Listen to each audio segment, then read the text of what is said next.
If you clicked on this video, something already feels close. You can't name it, you can't prove it, but the timing feels right. And that's why the title pulled you in. So I'm going to tell you exactly what's happening to you in this very moment, because I've spent over 2,000 one-to-one hours with people who are in the same position you're likely standing in right now. My guy, Matt Silva, he went from not having gas money to $96,000 a month. Brennan Hilleary was driving Lyft last year. Now he's hitting $20,000 months, signing $30,000 contracts, and they were all stuck in the same pattern before everything aligned and their entire life changed. In the next few minutes, I'm going to show you what the pattern actually is, what it looks like for you, and exactly what you should do to take advantage of this moment.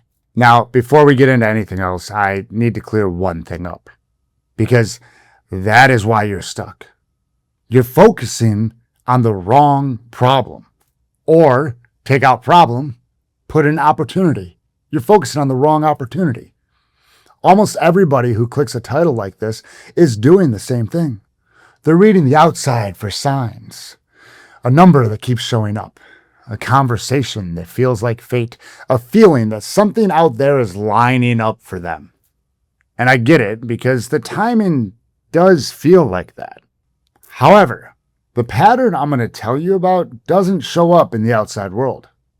It shows up in the way people have been feeling for the last few weeks, and it follows a specific order. That's the whole reason the breakthrough gets missed. They're staring at the sky, waiting for a sign, when the actual sign has been sitting right in front of them. So let me tell you what to actually look for.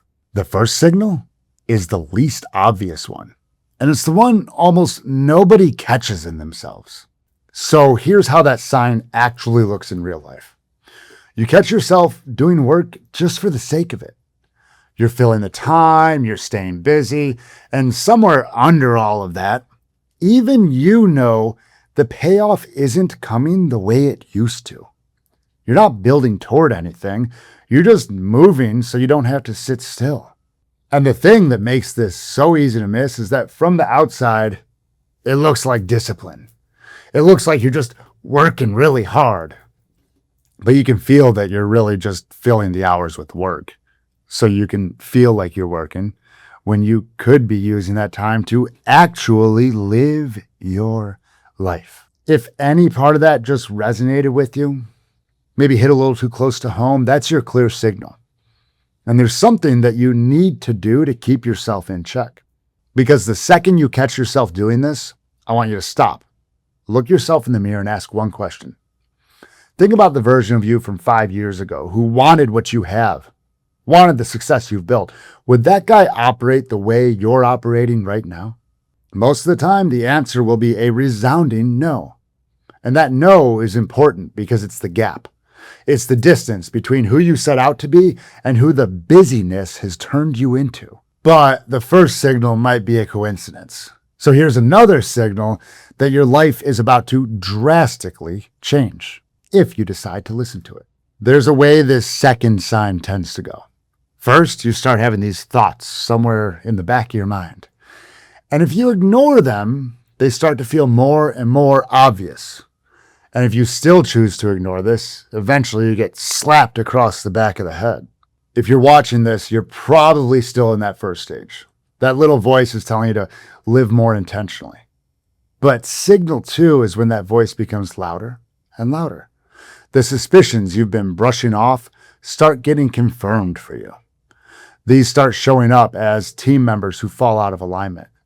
Things in your business start going wrong in ways that seem to work against the exact goals that you say you have. And something inside you knows it's not random and that it's actually an opening to the next phase, even if it doesn't make full sense yet. There's a tell of sorts hiding inside this sign, and it's the language you're using every single day. When things start going sideways, you start using one word more than usual. Should. It should be different by now. I should be further along. This should be working. You want to look out for it because every time you say should, you're putting pressure on yourself. And that pressure is usually the thing that created the problem in the first place. And the words you use about your own life matter more than you think. Should is one of the most expensive ones. So here's what you need to do when you catch yourself saying should more than usual. I want you to run this quick trick that I call a should detox, because most people are shoulding their pants. We're going to take this one word at a time.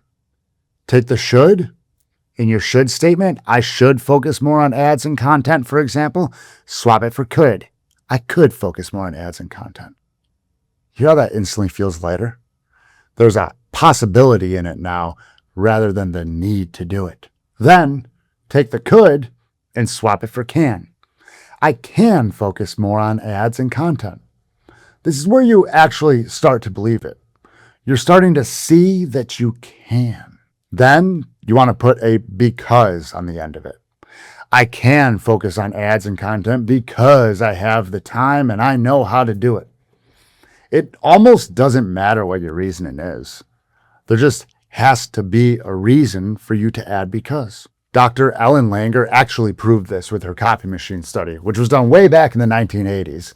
Copy machines were these things where you put a piece of paper in and it spits out another paper that looks just like that. Where she showed that just adding a because has people following through on their tasks and promises from 64%, it increases it all the way up to 94%. And there's a bigger change underneath all of this when the voice in your mind gets loud. You're going to remove yourself from the business for 24 hours. That way you can stop making impulsive decisions, because the impulsive decisions are exactly why everything keeps snowballing. And in that silence, ask yourself one thing. What am I so attached to that I already know I need to let it go? Now, if you'd like some help walking you through these changes so that you can create your dream life and business, there's a link in the description below, somewhere down there. I take a small number of people through these changes one-on-one. We may be on a wait list when you're seeing this. And there's also a group we're building for people who'd rather do it alongside others. So check it out if you're interested. Now, catching your shoulds is the first step to letting go and changing your life. But there's another silent voice in your head that's sabotaging you from reaching your goals. And you might feel like there's too much on your plate. People want too much from you. You are spread too thin. But if you take a step back, you'll realize that none of these things were actually the problem. You are the one driving this the whole time. You've been the bottleneck. And here's the strange part. That realization doesn't crush people the way you'd think. It does the opposite. The second you see that you're the one running the pattern, you get curious. Because if it's you, then it's something you can actually change too, right? So when you hit that moment, here's what you need to do. Pick up a pen and start writing down what the voice in your head is saying. The one that's been driving you into that dysregulated, misaligned place. You're going to write down what it says to you, the doubting statements it makes, what it's made you do, the specific things, the specific moments it's made you do things. Then you're going to write down what's going to happen if you keep listening to it. I call that voice your inner evil business partner because that's genuinely what it is. And this is how we crack the door open with my clients to find what's actually going on. It's like a partner you never agreed to, making decisions you'd never make if you could just see them clearly. Once it's on the page, you run it through my 4-step process, and slowing down is the whole point. Step 1, you title the story and you write it out. Focus on the what happened. Step 2, you read this story out loud at a normal, conversational pace. Step 3, you read it again out loud, but at 80% speed. You take the scenic route through it. Step 4, You read it one more time at 80% speed with a full breath in between every single sentence. Here's what that's going to do. Nobody writes their stories down. They just talk about them so fast they never hear what they're saying. Writing it down and reading it out loud lets you see your words for the first time. Reading it slower forces you to actually sit with what you wrote instead of rushing past it. And the breath between every sentence allows your body to calm down. So there's finally enough room to set the thing down. When you find the emotion in there, you can trace it. Which emotion is it? How intense is it from 1 to 10? And where do you feel it in your body? And then comes the real question. When's the first time you remember feeling this emotion? That's how you find the stories that were running the show the whole time. And if that sounds like a long process, it's not. Let me show you how fast this actually moves. I had a client recently, and we got a call just to connect. We weren't working together yet, nothing formal. We were just talking about what each of us does.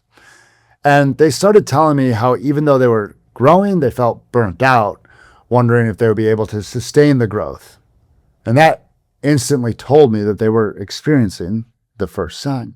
So I just asked them, I said, hey, you want to see some of what I do? And they said, yes. So we started writing, and specifically we went through the should detox. And in about 10 minutes, we titled out 7 different stories sitting under the surface. 7 things running the show that they had no idea were even in there. And on that same call, they started setting down a weight they didn't even know they'd been carrying for years. They're 10 weeks in now, feeling lighter than ever, running their team, and building the kind of business they actually want to run. That's the thing about this window. People think a breakthrough is years out. It's usually 30 days, or sometimes it's just 10 minutes if you're looking at the actual problem. Take out problem, put in opportunity.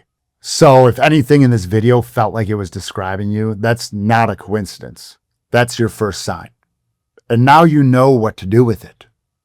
The question is whether you'll do that thing or not. And everything you just learned to spot starts in one place. The voice in your head. The should, the inner evil business partner, and the words you use about your own life. That's the variable almost nobody talks about. So click this video here. I walk you through the whole chain from a single sentence you say to yourself to the result that shows up years later, and the exact way to swap that voice at the source. I'll see you there.